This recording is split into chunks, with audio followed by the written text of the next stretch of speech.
that voicemail. We're going to go over today vlogging and blogging, and we're going to start out in this open community so everyone can get some basic information. I'm starting out in our open live stream, but then some additional content that I'm going to give in terms of professional blogging from a professional perspective. That's going to go in the coaching community because I know I have some people that do that on a regular basis. And so I'm going to be giving a bit more content there. It's just going to be more in depth for those folks over there. Hello, Big Sid. So good to see you. So very good to see you. Haven't talked to you in so long. Still have some folks over on Facebook who have decided to come over. Marcus! Oh, very good to see you. Yeah, I really wanted to do this outside. And I said, well, yeah, I could go ahead and prepare the video, but then unfortunately you wouldn't have gotten the live and I wouldn't have been able to interact with you, just your comments after the fact. So I said, you know what, I'll just suck it up and be inside. Unfortunately, the Wi-Fi is not working so well for outside today, even though it's a lovely day. So I'm going to spend this time with you now, and then I'm going to go outside, okay, and then still do some wonderful things. So to blog or not to blog, that's the question. Why in the world would you want to start a blog? Well, that goes back to your super why. And I always say you have to have a super why. You just don't do something because you feel like doing it. You really have to have a super why. Okay. And here are some great mental health reasons for blogging. Blogging is a wonderful way for you to just ventilate, for you to get your feelings and your emotions out. Now, I'm not just saying that you just write out everything. You don't just have diarrhea of the mouth and just say whatever you want to say and then don't even think about the consequences. That's not what I'm saying. Any good blogger at the end of the day, especially if they're writing it first, or even if they're vlogging and having it transcribed and written, any good blogger is going to tell you that it needs to be edited.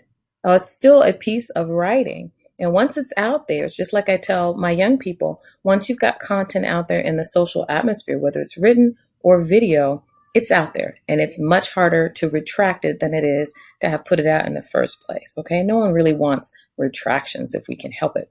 So you've got to have a really good super why for blogging. And here are some of the super whys that I've recommended in my past. I've got some folks that I've recommended that they do cognitive behavioral therapy updates or mood logs.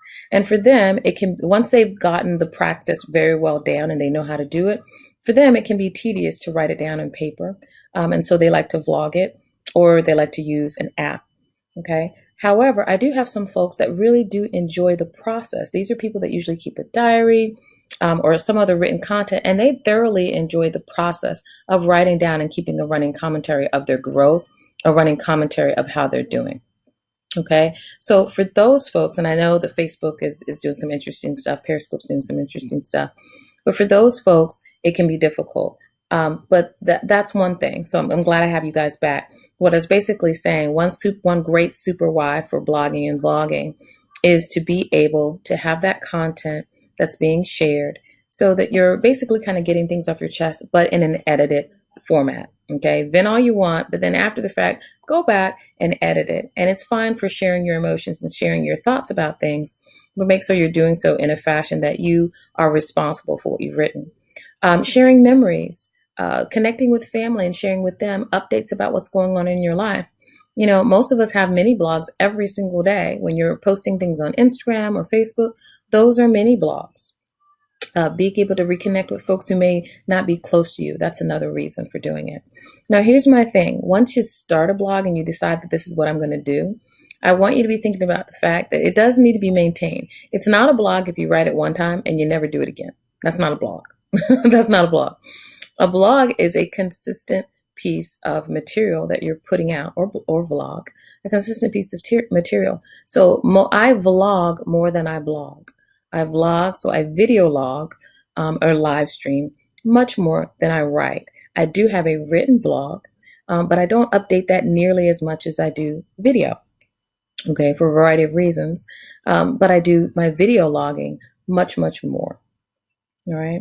Now, many of my mini video logs or my mini blogs that are on Instagram, for example, those end up getting put out. And what I will do is I will put those out and send them out through regular social media channels. But again, they can be combined, especially if I take a week-long mini blog, or like I'm doing one on growth right now. Then I can take those little miniature Instagram mini blogs that I posted, combine them at the end of the week, and write out a full-fledged blog. So that's one way of doing it and being consistent. Because you know, if you make mini blogs, which are basically sending out little mini messages all throughout the week on social media, that's a perfect way of staying consistent and maintaining and being true to your super why. Again, if you're trying to share memories and share information, you want to share it on a fairly regular basis. That helps define a relationship, correct? If it's your diary and it's your way of being able to keep track and time of what's going on in your life, again, you want to be fairly consistent and be able to maintain that as well. How about the tools for blogging? Here are some really important things that I want you to know. Regardless of the platform that you use, you want to make sure that you are the person that owns your content. Why do I say that? Well, especially if you're putting out fairly sensitive information and you're just being vulnerable and you're sharing your information, you want that to be um, potentially repurposed responsibly. And the reason I say that is because anything that you've put out there in writing, anyone else can go back and they can cite you as in terms of research, like a research citation, not like a citing, like a legal citing. That can happen too. But what I'm talking about is, let's say someone's writing a book or someone's writing a paper, or you've got a student who looks at your blog and has followed you and wants to reference you. They may cite your work. They may say, hey, on this particular date, I access this internet, I access this conversation, I access this information, and I'm going to utilize that. Okay. That's important. That's very important for them to be able to see that and use that. So you want to make sure that your tool that you're using is allowing you to, on some place in this blog, it's allowing you to say, hey, I wrote this content and I'm the original author of this content. If you're citing someone else's work, so let's say you put a quote up and you talk about that quote, make sure that you attribute the authorship of that quote. We don't want to plagiarize in your blog. Okay, your blog should be your content, not someone else's.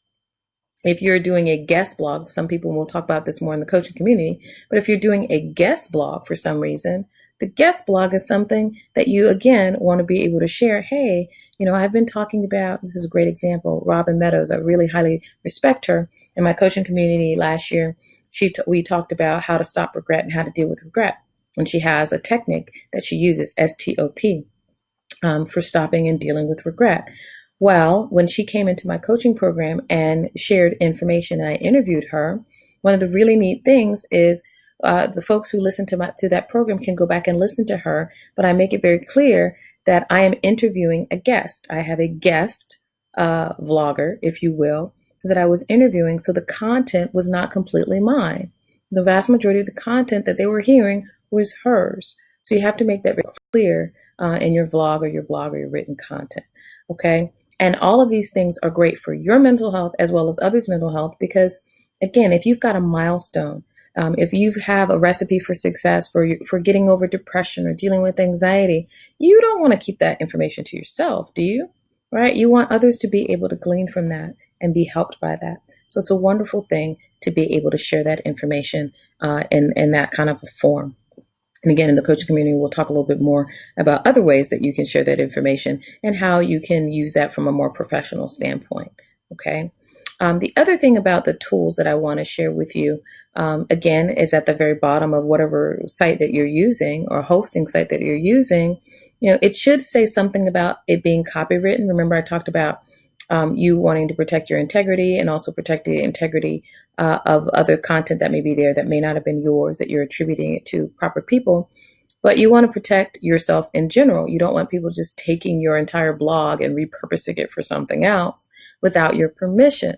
So make sure that you've got a nice little copyright at the bottom and that it says something like all rights reserved. Because the last thing you want is to feel taken advantage of. You're being vulnerable, you're sharing your content, you're sharing your information, and then someone takes it and does something that you don't think is right with it. That's not cool. Okay. And last portion that I'll say about tools is the platform. I'll very readily tell you what platform I use. I don't think it specifically says it on my blog. It tells you the theme that I'm using, but it doesn't tell you the platform. I happen to use WordPress. That was recommended to me by one of my coaches. And WordPress, I think you can do the most with that in terms of in the future, once your website and once your blog, maybe, let's say it does become a professional blog, WordPress It's just what was recommended to me. So that's what I use. It's fairly easy for me to use. If someone knows a lot more about the tech and the backside and the back end of doing things from a tech perspective, they can go in and do that. But at the same time, I have the ability to go in, enter a password, copy and paste what I've already written from my word processing tool, add a picture here or there, and I'm done. And I know how to do that. But it's advanced enough if someone wants to do more with that they could. Okay. So that is the basic, not very long. I didn't want to hold you up very long, but that's the basic that I wanted to cover about blogging and vlogging for folks who might be interested in that. I think it's a great way to share your mental health story, your mental health success. One thing that I will note, I'll share this again in the formal coaching community, but I want everyone to hear this, especially as it relates to mental health. There are lots of publications that would love to have your written testimony, okay? Your written blog entries to share with other people for the things that are working well for you, for the things that are just making a huge difference in your life and potentially can make a difference in the lives of others. Okay, so for Instagram, consider writing your blog, consider putting your story out there, consider letting somebody else know what you're doing, what's going on in your world. And as you do that, I can almost promise you that if you're dealing with a certain mental health issue, being able to allow air to get to it and allow a little bit of vulnerability can be a great thing. That does not mean that it has to be published everywhere. It doesn't. Sometimes people think, oh, blogs are completely open and public access. Not necessarily. They don't necessarily have to be open and public access. You can write a blog and only put it in a certain community. You can write a video log and put it in a certain community, and lots of platforms allow that. YouTube, for example, from a vlog perspective, you can make sure that YouTube, you can let your setting, this is for everything. You can do this on almost any platform that I know of. You can protect your platform to the point where not everybody has to see it. So let's say you're talking about some very sensitive information. You have two options. Number one, you can write anonymously. You can join a group, and as you're vlogging or blogging, you don't have to use your real information in terms of your real identifier, your name and such. At least for the community. And then the second option you have is that you can use a platform and do either an unlisted option or use a platform where it's only seen by certain friends. And if it's unlisted, then they have to have the link to be able to view it. If it's your friends, it's only the people that you're allowing in your friend circle to be able to view it. So it doesn't mean that everybody has to see everything. Dr. Rixie, so good to see you. Thank you so much. I saw where you said replay for some things, and I think I'll have to do that I'll have to go back and look at them and see if we can send things out as a replay.